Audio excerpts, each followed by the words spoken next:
날 구속하신 이름 찬양하리. 주 우리를 곁에서 인도하시니 그 거룩한 나라가 이루어지네. 저 마귀와 싸워서 늘 승리하니 큰 영광 주께 돌려 찬양하리. 우리의 방패와 창검 되시니 나 승리의 주님을 따릅니다. 큰 환난을 당할 때 늘 도우시니 전과 높이 불러 찬양하리. 아멘. 누가 주님의 마음을 알았으며 누가 주님의 조언자가 되었습니까? 누가 먼저 무엇을 드렸기에 주님의 답례를 바라겠습니까? 만물이 그에게서 나고 그로 말미암아 있고 그를 위하여 있습니다. 그에게 영광이 세세에 있기를 빕니다. 아멘.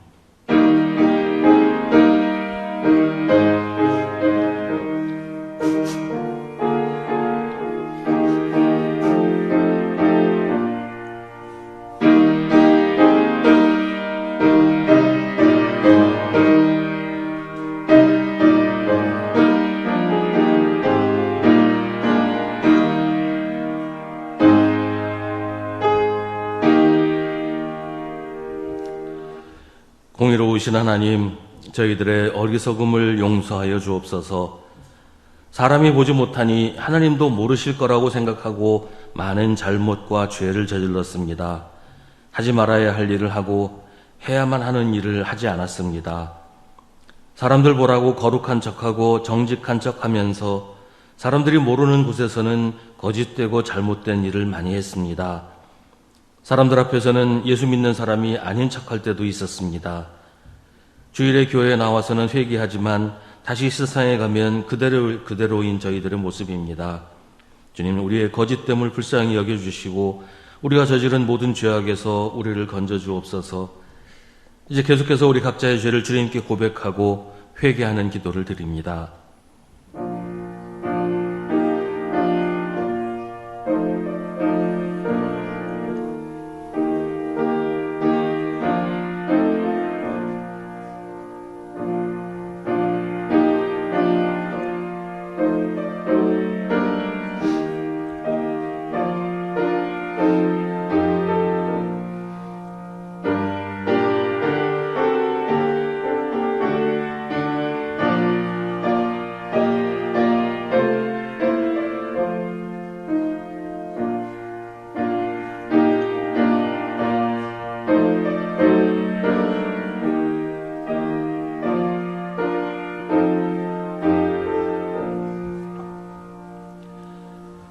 이날은 너희의 죄를 속하는 날, 너희가 깨끗하게 되는 날이다.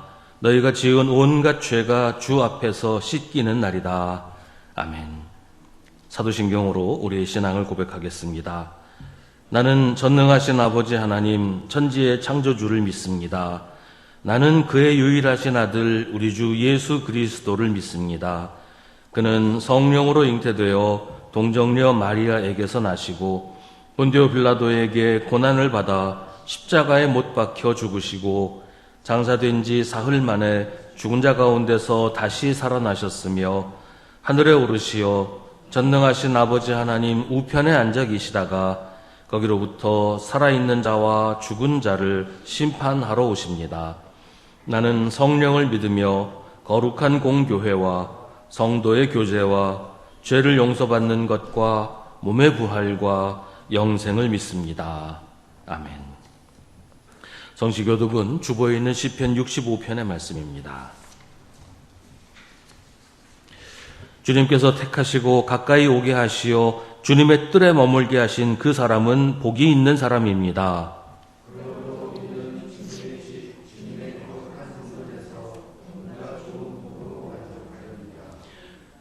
우리를 구원하시는 하나님, 주님께서 그 놀라운 행적으로 정의를 세우시며 우리에게 응답하여 주심으로 땅 끝까지, 먼 바다 끝까지 모든 사람이 주님을 의지합니다.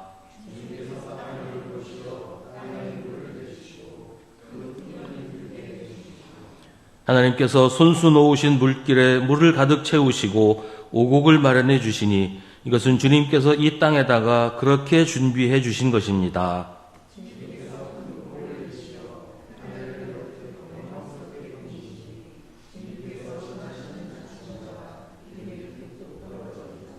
아멘.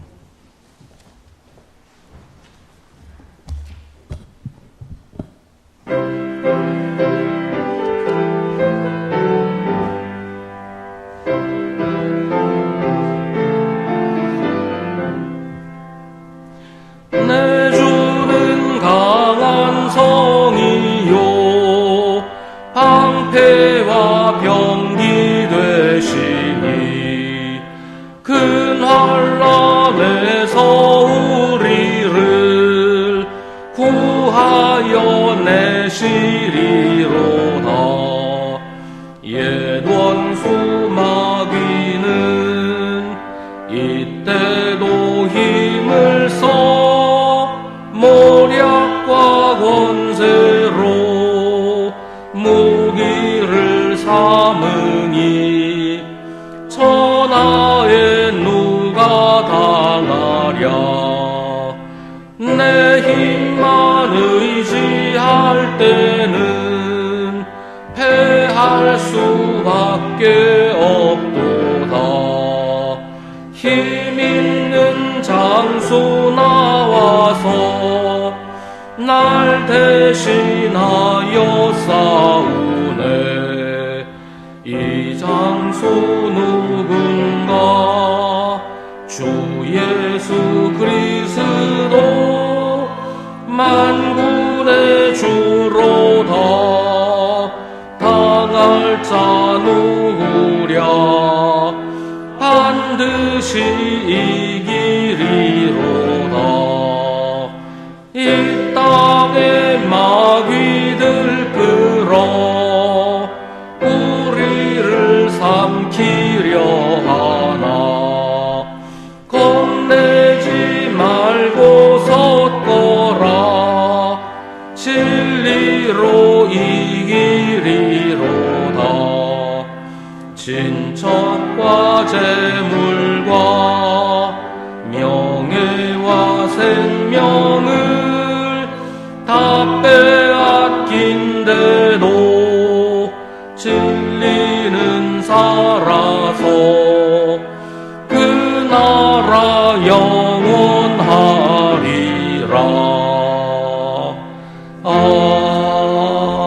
아멘.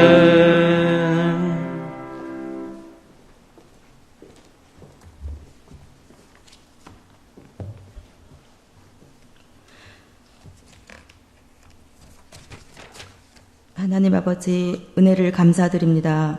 지난 한 주도 저희와 동행하여 주시고 저희를 지켜주셔서 이 시간 주의 전에 모여 예배할 수 있도록 인도하여 주시니 감사드립니다. 무더웠던 여름도 가고 곳곳에 무르익은 열매들이 추수를 기다리는 가을, 하나님의 풍성한 은혜를 날마다 경험하고 천국의 아름다운 열매 되기를 소망합니다. 주님, 지난 한 달간 저희의 삶이 주님의 뜻대로 온전히 살지 못했음을 고백합니다. 세상의 염려와 유혹에 마음을 빼앗기고 주님께 드려야 할 시간을 낭비했던 저희의 연약함을 용서하여 주시옵소서. 아버지, 이 나라가 계속 혼란스럽고 어렵습니다. 하나님을 두려워할 줄 모르는 위정자들의 교만을 꺾으시며 강권적으로 역사하사 여호와를 경외하며 국민들을 사랑하는 자들로 변화시켜 주시옵소서. 하나님 말씀에 귀 기울이며 순종하고 국민과 나라를 사랑하는 지도자가 꼭 될 수 있도록 허락하옵시며 또한 곧 있을 에이펙 정상회담을 위하여 기도합니다. 아시아 태평양 지역의 평화와 공동 번영을 논하는 이 중요한 회의에 주님께서 함께하여 주시어 각국 지도자들에게 지혜를 주셔서 상호 협력과 공존을 위한 실질적인 결실을 맺게 하시고 갈등과 분쟁이 해결되는 평화의 문이 열리게 하여 주시옵소서. 이 회담을 통해 국익과 세계 평화에 기여하는 복된 역사가 이루어지게 하옵소서. 주님, 경제적인 어려움과 질병으로 고통받는 수송의 자녀들을 주께서 붙들어 주시고 영육 간의 강건함으로 회복하게 하시어 주의 전에 함께하여 기쁨의 시간을 갖도록 허락하여 주시옵소서. 하나님, 우리 수원교회를 위하여 기도드립니다. 우리 수원교회가 형식과 전통에 얽매여 복음의 본질을 잃지 않도록 지켜주시고 날마다 새로워지는 교회, 세상의 빛과 소금이 되는 교회로 세워주시고 담임 목사님과 모든 사역자들에게 지혜와 능력을 더하여 주시고 수송 성도들이 한마음 한뜻으로 주님을 섬기며 복음을 전하게 하여 주시옵소서. 이제 담임 목사님 하나님의 말씀을 전하실 때에 간절히 사모하는 마음으로 들으며 그 말씀이 저의 영혼의 양식이 되며 저희들 인생의 좌표가 되어 좌우로 치우치지 않고 하나님이 원하시고 기뻐하시는 그 길로만 잘 달려가는 저희 모두가 되게 해 주옵소서. 찬양대가 기도와 연습으로 정성껏 준비한 찬양을 기쁘게 음향하시고 늘 기쁨 중에 하나님을 찬양하는 찬양대원들 되게 하여 주시옵소서. 교회를 사랑하시고 더 큰 하나님의 일을 감당하기 위해서 많은 직분자들을 허락하신 하나님께 감사드립니다. 순종할 때 하나님의 귀한 축복을 받아 누리는 복된 청지기들이 되게 은혜를 베풀어 주시기를 바랍니다. 주님, 이제 곧 시작될 새로운 11월을 소망으로 맞이하게 하시고 남은 한 해의 시간을 계획하고 실천함에 있어 주님의 뜻이 저희의 삶의 중심이 되게 하여 주시기를 바라며 이 모든 말씀 예수 그리스도 이름으로 기도드립니다. 아멘. 하늘에 계신 우리 아버지, 아버지의 이름을 거룩하게 하시며 아버지의 나라가 오게 하시며 아버지의 뜻이 하늘에서와 같이 땅에서도 이루어지게 하소서. 오늘 우리에게 일용할 양식을 주시고 우리가 우리에게 잘못한 사람을 용서하여 준 것 같이 우리 죄를 용서하여 주시고 우리를 시험에 빠지지 않게 하시고 악에서 구하소서. 나라와 권능과 영광이 영원히 아버지의 것입니다. 아멘.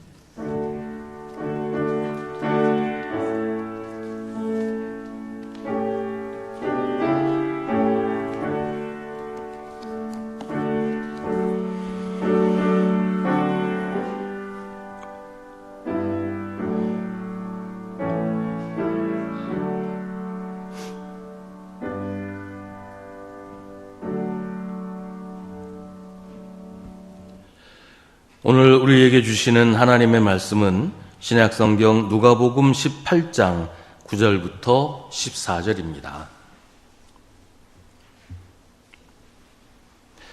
누가복음 18장 9절부터 14절 말씀입니다. 하나님의 말씀을 봉독하겠습니다. 이 말씀을 통해 하나님의 음성을 들으시기 바랍니다. 스스로 의롭다고 확신하고 남을 멸시하는 몇몇 사람에게 예수께서는 이 비유를 말씀하셨다. 두 사람이 기도하러 성전에 올라갔다. 한 사람은 바리새파 사람이고 다른 한 사람은 세리였다. 바리새파 사람은 서서 혼잣말로 이렇게 기도하였다. 하나님 감사합니다.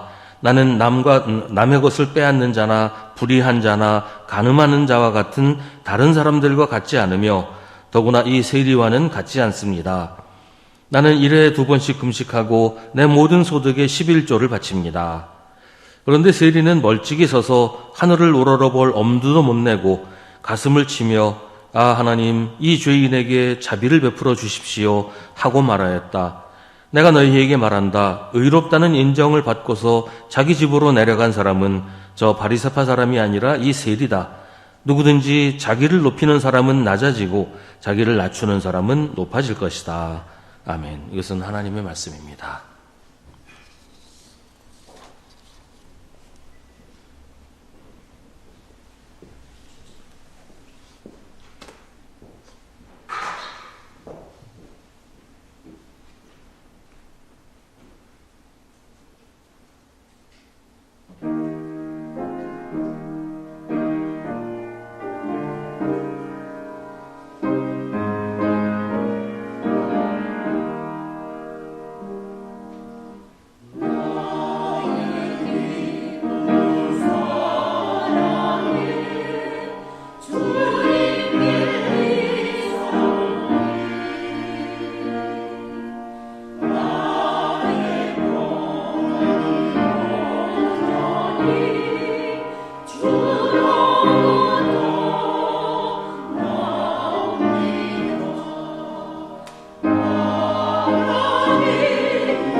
아멘. 서양의 오래된 건물, 이제 큰 건물들에는 커다란 굴뚝이 있어서 주기적으로 굴뚝 청소를 해줘야 돼요. 안 그러면 이제 끄름 떨어지고 막히기도 하고 골치 아프니까 주기적으로 청소를 해야 되는데, 굴뚝 청소를 하기 위해서는 굴뚝 청소부가 굴뚝 속으로 들어가서 이제 재를 덜어내고 끄름을 닦아냅니다. 이런 얘기가 있어요. 두 사람의 굴뚝 청소부가 굴뚝 청소를 끝내고 나왔는데, 한 사람은 얼굴에 숯검댕이가 묻었고 다른 한 사람은 깨끗했습니다. 그렇다면 두 사람 가운데 누가 세수를 할까? 이런 질문을 합니다. 정답은 얼굴이 깨끗한 사람이 먼저 세수를 한다였어요. 왜냐하면 서로 자기 얼굴을 못 보고 상대방, 다른 사람, 자기랑 같이 일한 다른 사람의 얼굴을 보기 때문에, 자기 얼굴에 숯검댕이가 묻은 사람은 다른 사람의 얼굴이 깨끗하니까 나도 깨끗하겠구나 생각하고 세수를 안 하고, 자기 얼굴이 깨끗한 사람은 자기 얼굴을 못 보고 상대방의 얼굴에 숯검댕이 묻은 것만 보기 때문에 나도 저렇게 더러워졌겠구나 하고 먼저 세수를 한다. 그런 얘기예요. 이 얘기를 듣고 누가 이제 그런 얘기를 합니다. 이게 문제가 잘못됐다. 둘이 똑같이 굴뚝에 들어가서 청소를 했는데 한 사람만 숯검댕이가 묻을 수는 없다. 둘 다 얼굴이 얼룩덜룩해질 수밖에 없기 때문에 이 질문 자체가 잘못됐다. 이제 이런 얘기를 합니다. 이게 오늘 예수님의 비유의 핵심이 바로 이 부분이에요. 오늘 말씀은 독자를 명확하게 정해놓고 있습니다. 스스로 의롭다고 확신하고 남을 멸시하는 몇몇 사람에게 예수님이 이 비유를 말씀하셨다라고 합니다. 그러면 이 비유는 그 사람들만 들으면 되는 걸까요? 그렇다면 이 비유가 굳이 성경에 들어올 이유는 없었겠죠. 지금 그 사람들 다 죽고 없는데 누구 들으라고 이 얘기가 성경에 있겠어요? 이 말씀이 성경에 포함된 것은 이것이 우리 모두에게 하신 예수님의 말씀이기 때문이에요. 지금 예수님이 겨냥해서 말씀하시는 사람은 두 가지 특징을 가지고 있습니다. 하나는 스스로 의롭다고 확신하는 것이고, 또 하나는 남을 멸시하는 겁니다. 그리고 이 둘은 서로 연결되어 있어요. 스스로 의롭다고 확신하는 것을 다른 말로 자기의라고 부릅니다. 스스로 의롭다고 생각하기 때문에 모든 판단의 기준이 자기가 되는 거예요. 내 판단에, 내 모습에 비추어서 옳고 그름을 정하고 내 기준에 못 미치는 사람을 멸시하고 비난하는 것. 이게 이런 사람의 특징입니다. 이것을 곧 교만이라고 말합니다. 스스로 의롭다고 확신하면서 다른 사람을 멸시하는 사람을 성경은 교만한 사람이라고 말합니다. 지금 예수님은 교만한 사람들에게 한 가지 비유를 말씀하십니다. 두 사람이 기도하러 성전에 올라갔습니다. 한 사람은 바리새파 사람이고 다른 한 사람은 세리였습니다. 바리새파 사람은 종교 지도자예요. 율법을 철저하게 지키고 다른 사람도 자기처럼 율법을 지키도록 감시하고 강요하는 사람이에요. 바리새파 사람들이 그렇게 다른 사람들을 감시하고 율법을 지키도록 강요한 이유는 그들의 독특한 교리 때문이었는데요. 바리새파 사람들은 온 이스라엘 백성들이 한 사람도 빠지지 않고 단 하루만 율법을 하나도 어기지 않고 다 지키면, 그러니까 모든 이스라엘 백성이 딱 하루만 율법을 하나도 어기지 않고 다 지키면 하나님이 이스라엘을 구원하신다라고 믿었어요. 그러니까 자기들만 지키는 것 가지고는 부족한 거죠. 다 지켜야 되니까. 그래서 모든 사람이 지키도록 강요하고 감시하고 어기는 사람을 찾아가서 막 싸우고 이랬단 말이죠. 그러니까 바리새파 사람들이 예수님이나 예수님의 제자들에게 계속 율법을 가지고 시비를 걸었던 이유도 이런 거였어요.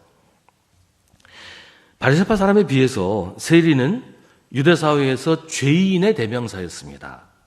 유대인들에게 세금을 걷어서 로마에 바치는 일을 했기 때문에 로마의 하수인으로 여겨졌고, 로마에 바쳐야 하는 세금 말고도 자기들의 주머니를 채우기 위해서 가혹한 세금을 걷어들였기 때문에 도둑이라고 여겨지기도 했습니다. 세리는 종교적으로나 경제적으로나 사회적으로나 죄인이었습니다. 이 두 사람이 성전에 올라갑니다. 바리새파 사람은 서서 혼잣말로 기도합니다. 서서 기도한다는 말은 하나님 앞에서 고개 들고 당당하게 기도한다, 이런 의미예요. 겸손하지 않은 자세인 거죠. 옛날에 제가 어렸을 때는 교회가 이제 의자에 앉는 교회도 물론 그때도 있긴 했지만 대부분 다다미방 같은데 마룻바닥에 앉아서 예배드렸거든요. 교회에서 기도하는 자세가 눈 감고 손 모으고 무릎 꿇고 이렇게 기도하는 자세였어요. 요새는 뭐 대부분 의자 생활을 하니까 무릎을 꿇지는 않지만 어떤 하나님께 기도할 때는 가장 겸손한 자세로 해야 된다, 이렇게 배웠던 거죠. 근데 지금 이 바리새파 사람의 모습은 전혀 겸손하지 않은 거예요. 왜냐하면 하나님 앞에 자랑할 게 많았거든요. 하나님 감사합니다.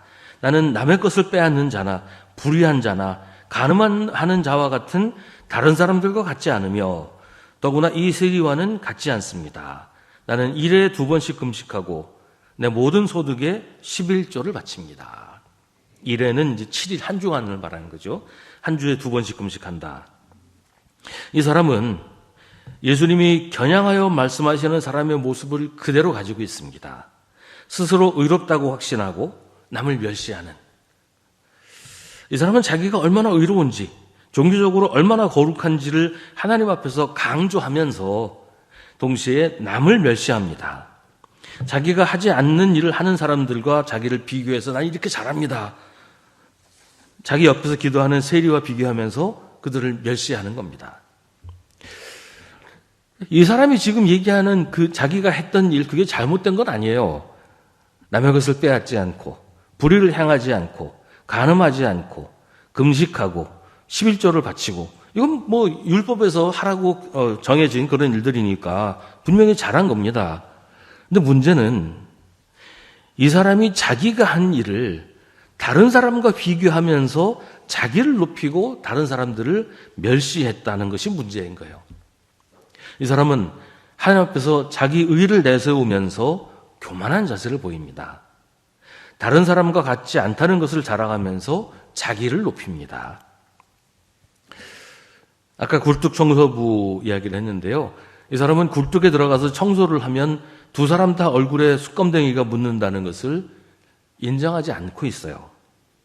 하나님 앞에서는 모두가 죄인이고 누구나 다를 바가 없다는 것을 인정하지 않는 겁니다. 이 사람은 자기 생각에 자기보다 의롭지 못한 사람과 자기를 비교했지만 하나님 앞에 서서는 다른 사람과 자기를 비교할 게 아니라 하나님의 거룩하심과 자신을 비교해야 된다는 것을 몰랐던 겁니다. 바리새파 사람과 세리 두 사람이 지금 마주보고 서로를 향해서 기도하는 게 아니잖아요. 하나님 앞에서 기도하고 있단 말이에요. 옆에 누가 있건, 자기보다 잘난 사람이 있건 자기보다 못난 사람이 있건 누가 있건 옆 사람을 볼 게 아니라 하나님을 보고 기도를 해야 되는데 이 사람은 하나님을 보려고 하지 않고 옆 사람만 보고 있는 거예요. 둘이 똑같이 하나님 앞에 서 있으면서 바리새파 사람은 세리의 죄만 보고 자기의 죄는 보려고 하지 않습니다. 세리가 더러우니까 자기는 깨끗하다고 믿은 거예요. 아까 굴뚝 청소부가 반대죠. 근데 굴뚝에 들어갔다 나오면 둘 다 더러워진다는 사실은 인정하지 않는 겁니다. 칼빈주의 교리 가운데 전적 타락이라는 주제가 있습니다. 모든 사람은 철저하게 전적으로 죄인이기 때문에 아무도 자기 스스로를 구원할 수 없다는 겁니다. 하나님 앞에서 누구도 의롭지 않고 모두가 구제불능의 상태라는 거예요. 칼빈이 이렇게 말하는 이유가 바로 오늘 비유에 나오는 바리새파 사람 같은 사람들 때문입니다. 특히 그 시대의 로마 가톨릭에서는 사람의 공로로 구원받을 수 있다고 주장을 했어요. 고행을 통해서, 수련을 통해서 죄를 씻을 수 있고 의로워질 수 있다고 믿은 겁니다. 이 종교개혁자들은 이런 주장에 대해 단호하게 아니라고 말합니다. 모든 사람은 전적으로 타락해서 구원받을 수 없는 죄인이다. 아무도 스스로를 구원할 수 없다. 이 비유에 나오는 바리새파 사람의 문제는 아까 말씀드린 대로 두 가지입니다. 하나님 앞에서 자기가 죄인이라는 사실을 깨닫지 못하고 인정하지 않았다는 것과 자기 의에 사로잡혀서 교만하게 다른 사람을 멸시했다는 겁니다. 칼바르트라는 신학자는 교만을 신앙인의 가장 큰 죄라고 말합니다. 왜냐하면 교만은 근본적으로 우상숭배이기 때문이라는 겁니다. 오늘 비유의 바리새파 사람은 자기 자신을 다른 사람들, 심지어 하나님보다 높였기 때문에 교만의 죄에 빠졌습니다. 그러면서도 자기는 의롭다고 하나님 앞에서 자랑하고 있는 거예요. 이제 두 번째 인물 세리가 등장합니다. 세리는 멀찍이 섰다고 하는데 이 바리새파 사람에게서 멀리 떨어져 섰다 그런 얘기죠. 바리새파 사람에게 비교당하는 게 싫었겠지요. 자기도 바리새파 사람과 나를 비교하지 않겠다 그런 뜻이기도 하고요.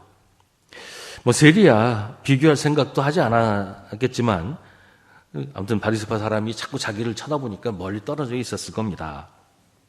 세리는 바리새파 사람처럼 하나님 앞에서 당당하게 고개를 들고 서지 못합니다.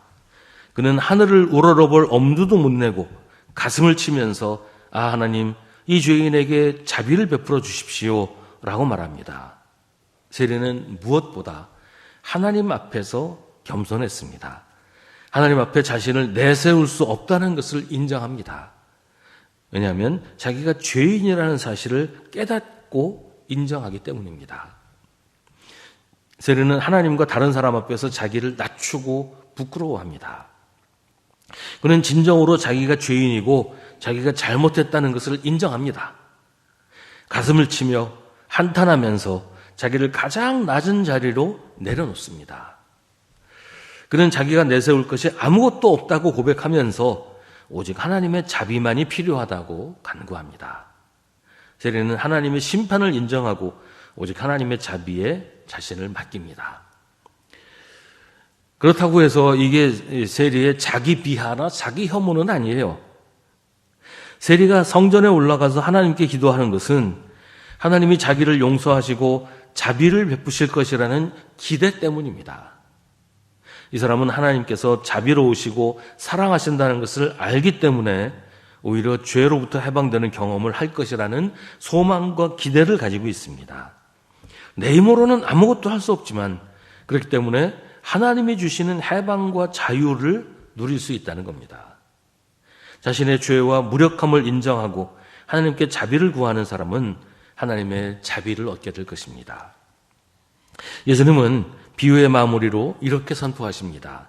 내가 너희에게 말한다. 의롭다는 인정을 받고서 자기 집으로 내려간 사람은 저 바리새파 사람이 아니라 이 세리다. 누구든지 자기를 높이는 사람은 낮아지고 자기를 낮추는 사람은 높아질 것이다. 하나님 앞에서 교만한 사람은 하나님께서 그를 낮추실 것입니다. 그러나 하나님 앞에서 겸손한 사람은 하나님이 그를 높이실 것입니다. 누가복음 13장 30절은 보아라 꼴찌가 첫째가 될 사람이 있고 첫째가 꼴찌가 될 사람이 있다라고 선포합니다. 여기서 한 가지 회개에 대한 오해가 생길 수 있어요. 세리는 하나님 앞에서 겸손하게 기도했습니다.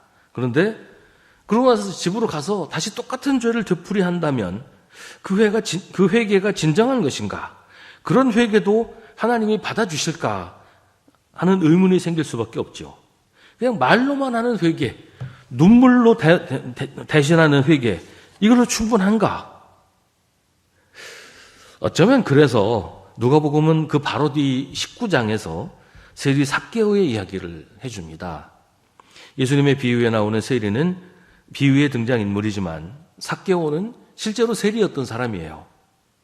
이 삭개오가 회개가 무엇인지를 우리에게 보여주고 있습니다. 삭개오가 예수님을 만나고 예수님이 삭개오의 집에 묵겠다고 하시자 삭개오는 누가 시키지도 않았는데 주님 보십시오. 내 소유의 절반을 가난한 사람들에게 주겠습니다. 또 내가 누구에게서 강제로 빼앗은 것이 있다면 4배로 하여 갚아주겠습니다. 라고 약속합니다. 이게 회개의 열매인 거지요.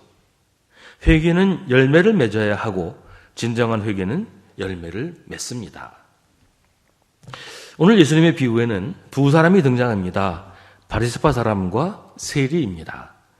그런데 우리 안에 이 두 사람이 다 있어요. 우리가 바리새파 사람이거나 세리이거나가 아니고 바리새파 사람이면서 세리인 겁니다. 때로는 바리새파 사람이고 때로는 세리인 거예요. 우리가 뭔가 큰 성취를 이루고 남들이 하지 못한 일을 했을 때 우리는 바리새파 사람이 되기가 쉬워요.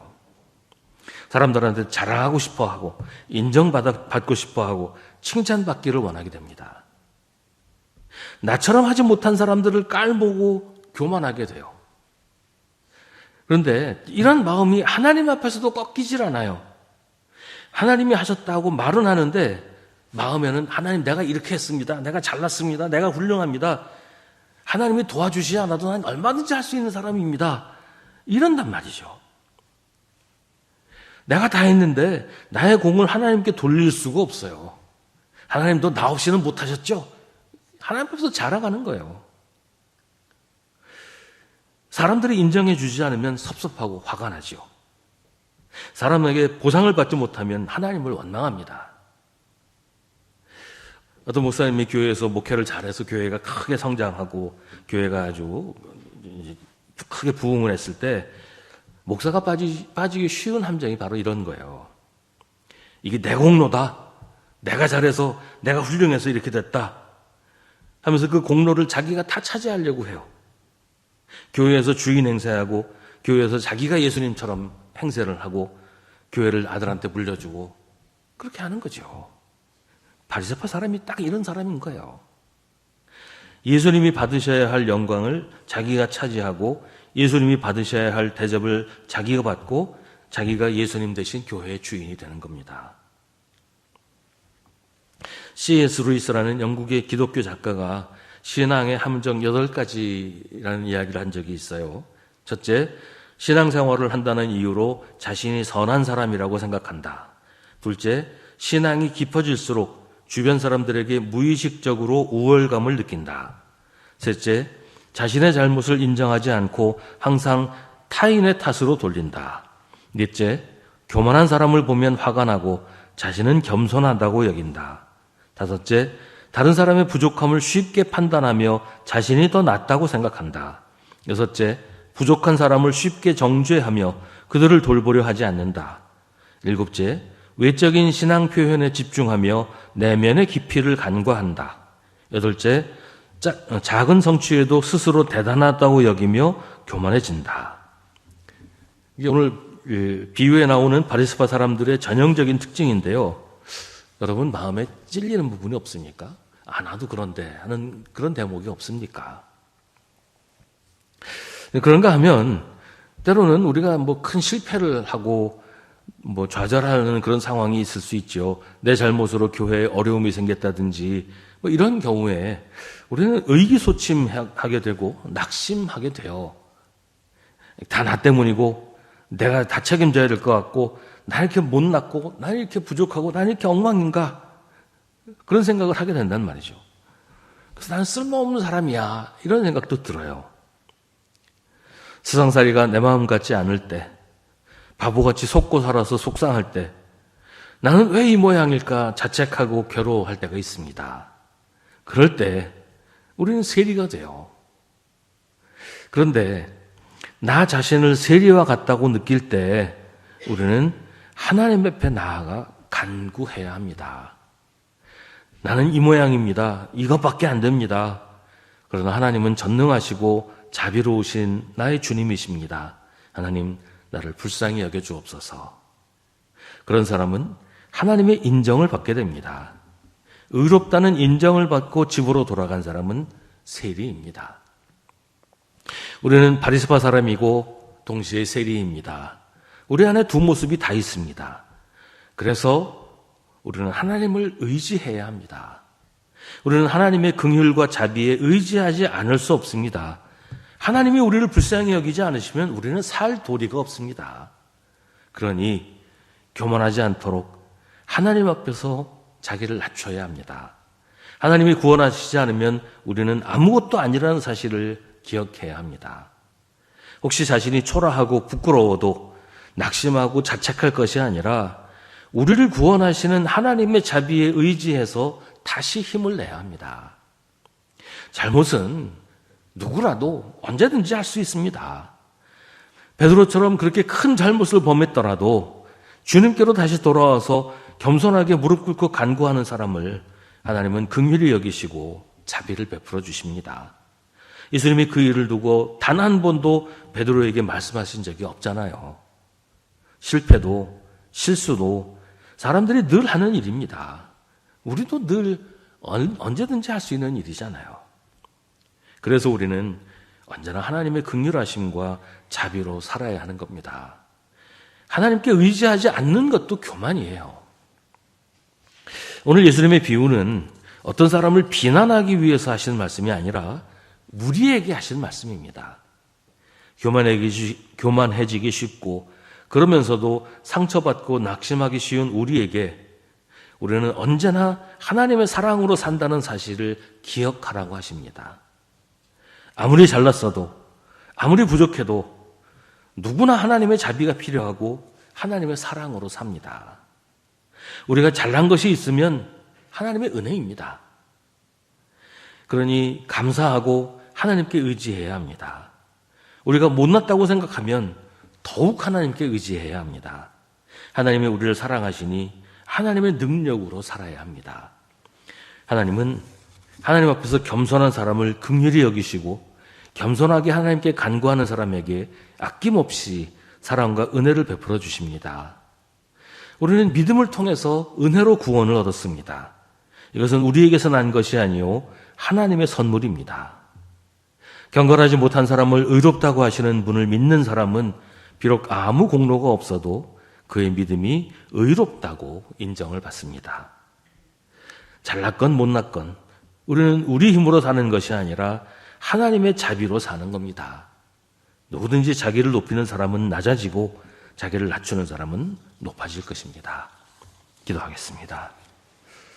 오늘 우리에게 주신 하나님의 말씀을 깊이 묵상하십시오. 이 말씀을 통해 지금 우리에게 말씀하시는 하나님의 음성을 들으십시오.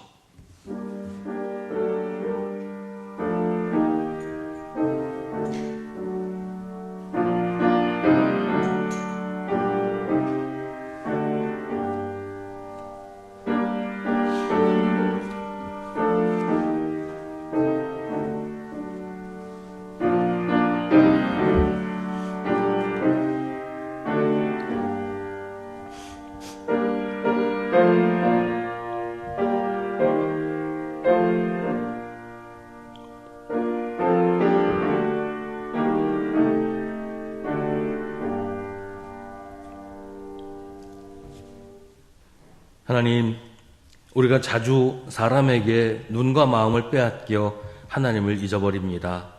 어떤 때는 하나님 없이도 살 수 있다고 착각하기도 합니다. 지금 내가 사는 것이 하나님의 은혜라는 사실을 잊어버리고 내가 잘나서 내 힘으로 산다고 생각하기도 합니다. 하나님의 은혜를 잊어버리고 낙심하고 위축되기도 합니다. 하나님, 저희 어리석음을 용서하여 주옵소서.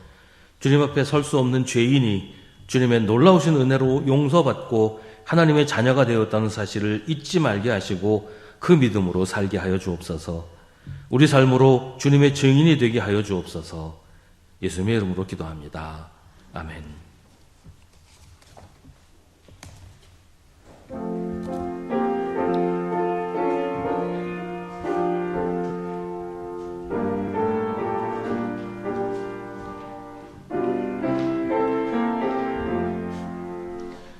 구주와 함께 나 죽었으니 구주와 함께 나 살았도다. 영광의 그날에 이르도록 언제나 주만 바라봅니다.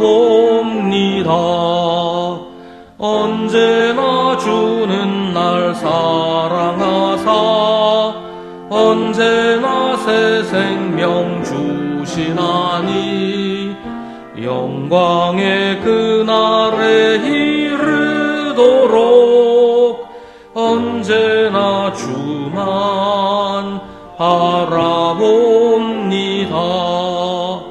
마음속에 시험을 받을 때와 무거운 근심이 있을 때 주께서 그때도 같이 하사 언제나 나를 도와주시네. 언제나 주는 날 사랑하사 언제나 새 생명 주시나니 영광의 그날에 이르도록 언제나 주만 바라봅니다. 뼈아픈 눈물을 흘릴 때와 쓰라린 마음으로 탄식할 때 주께서 그때도 같이 하사 언제나 나를 생각하시네.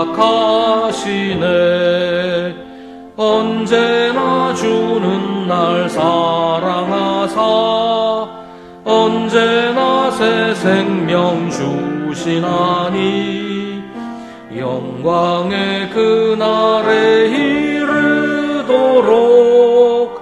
언제나 주만 바라봅니다.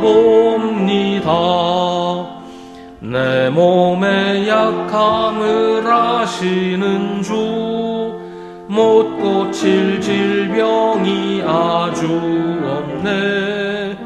괴로운 날이나 기쁜 때나 언제나 나와 함께 계시네. 언제나 주는 날 사랑하사 언제나 새 생명 주시나니 영광의 그날에 이르도록 언제나 주만 바라봅니다. 아멘.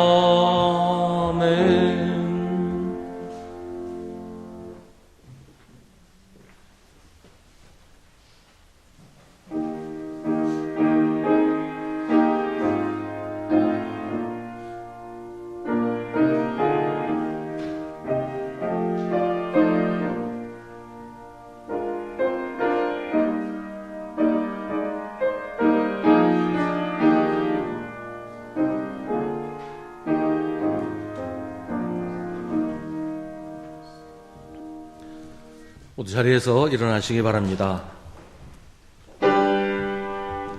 모든 것이 주께로부터 왔으니 이 예물을 주께 바치나이다.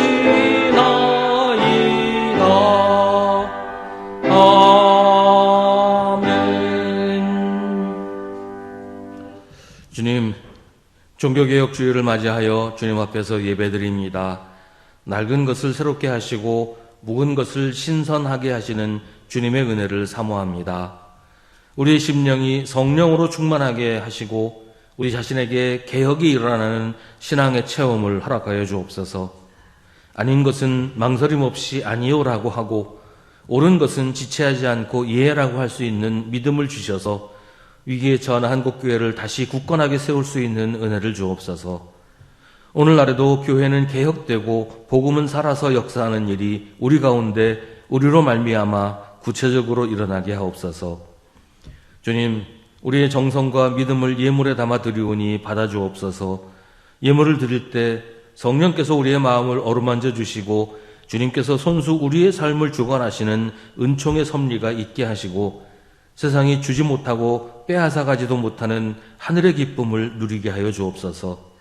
어려울수록 기도하게 하시고 힘들수록 주님을 더욱 굳게 믿게 하시며 급한 일이 생기면 성도 간의 사랑으로 기적을 만들어가게 하옵소서.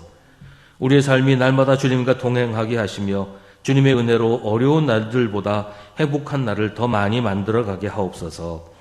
예수님의 이름으로 기도하옵나이다. 아멘.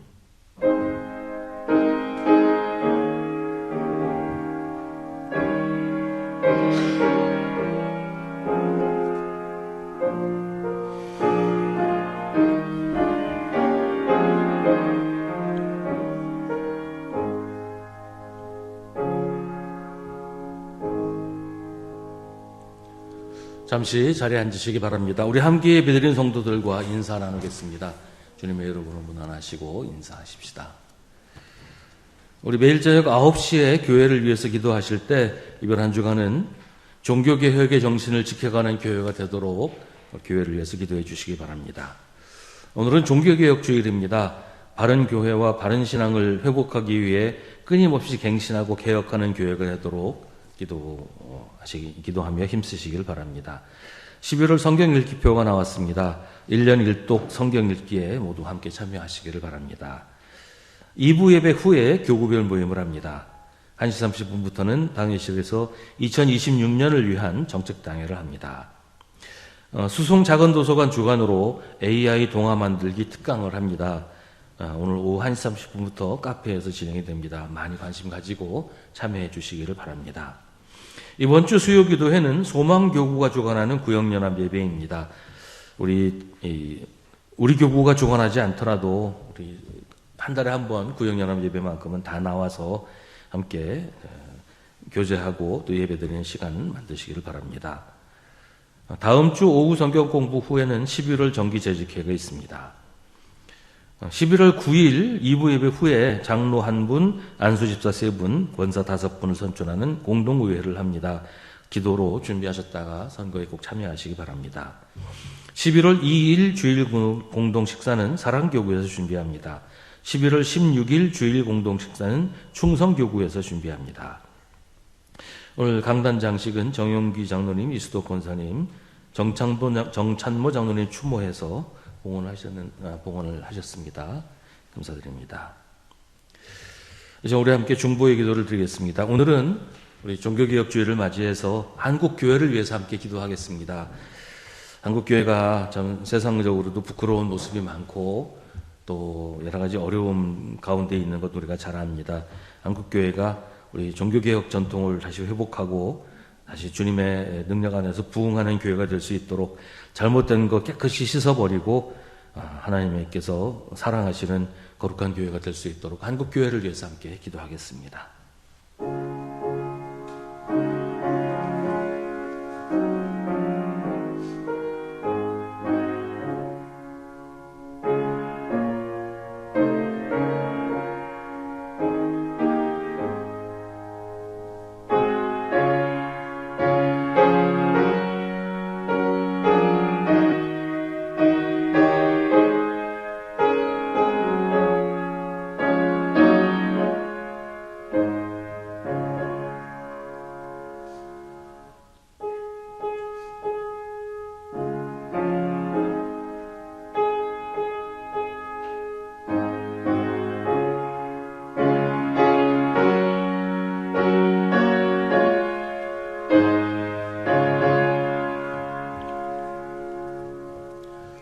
모두 자리에서 일어나시기 바랍니다.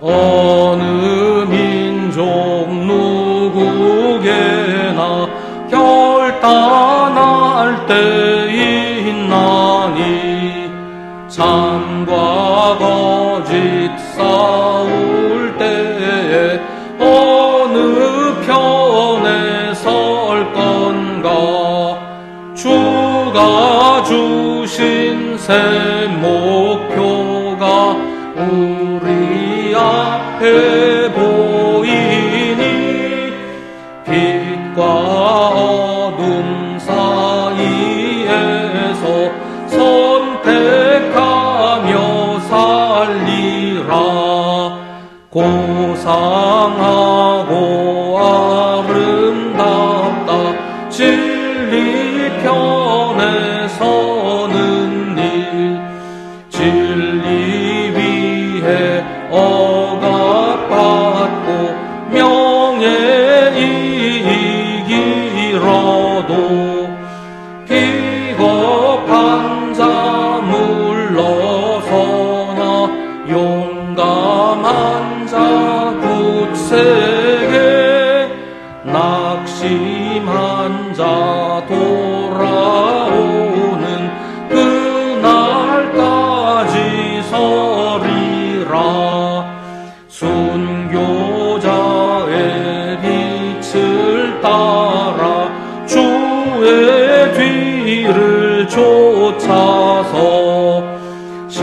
십자가를 등에 지고 암만 향해 가리라.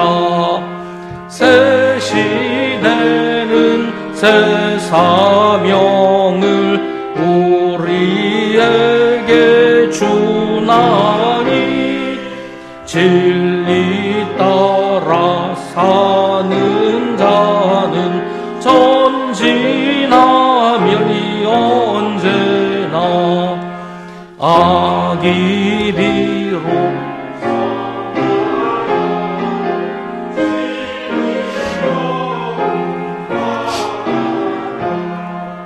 진리 따라 살아갈 때 어려움도 당하리.